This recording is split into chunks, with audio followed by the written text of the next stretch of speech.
Two things from the 70s I'm really into right now. The word foxy, which I'm going to promptly add to my lexicon, and the shag haircut. Let's talk rock and roll and hair. They go together like peanut butter and jelly. From the Beatles' mop tops, Elvis and Buddy Holly's DAs, Robert Plant and Roger Daltrey's sumptuous curly long blonde locks, Willie Nelson's braids, 80s hair bands like Poison, Motley Crue, and Twisted Sister, to the long dark wigs worn by Krungbin, I'm not sure how to pronounce it. See, I am aware of new music. There is a symbiotic relationship between the hair and the music, and the shag is having a moment again. Hair is an expression of freedom, sex, rebellion, drugs, anti-militarism. It's also the title of one of my all-time favorite movies, in which all of those things intersect. Hair.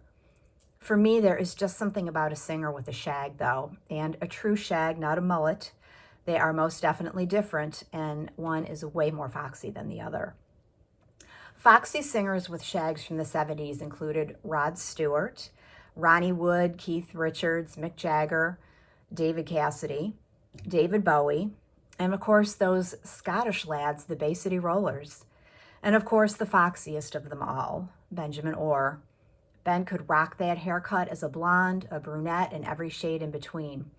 According to what I read in Joe Milliken's book, Let's Go, when Ben was a teen in the early 60s, he was suspended from school for having long hair until his manager came in and explained that Benny had to have long hair because of his job as a teenage rock star in the Grasshoppers, playing gigs just about every night of the week at clubs all throughout Cleveland. David Robinson also had a pretty foxy shag in the early days of the Cars, and to this day he has a fantastic head of thick, gorgeous hair. Elliot Easton also had a cute shag. What a doll he was. And it wasn't just guys who had awesome shags. Plenty of female rockers wore the look and killed it too. I'm thinking Joan Jett and Cherie Currie from the Runaways. Susie Quattro had a fabulous shag that she rocked wearing leather. Chrissie Hynde had and still has an ultra cool modified shag, as did Stevie Nicks. And even though she wasn't a rocker, Florence Henderson, Mrs. Brady herself, had a pretty iconic shag. And Jane Fonda had a pretty famous shag in the early 70s as well. But let's focus on the music. Check out these videos that I'm going to try to embed of Faces and Rod Stewart's pure foxiness. I know he's not everyone's cup of tea, but damn, if he doesn't do something to me when I watch this old footage, I may be crazy, but I think the hair makes the music sound better. I mean, would we even be able to listen to the Partridge Family if David Cassidy wasn't so damn darling in his velvet bell-bottoms vest and dark shaggy hair? I don't think so. Jeff Beck had great shaggy hair, as did several members of the Eagles at one point in the 70s. I'm thinking Glenn Frey and Randy Meisner.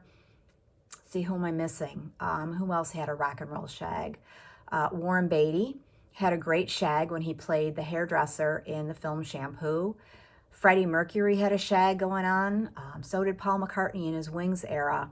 And Rick Springfield had a pretty luscious shag in the 70s before he was Dr. Noah Drake on General Hospital.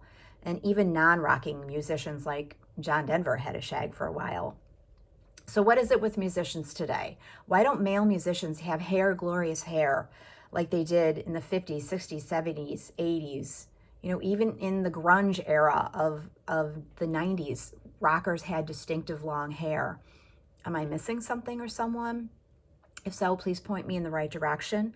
You know, I want to bask in the excitement of great music while enjoying the view of tight pants, preferably leather, tight shirts or maybe no shirt, groovy footwear, and foxy, shaggy hair.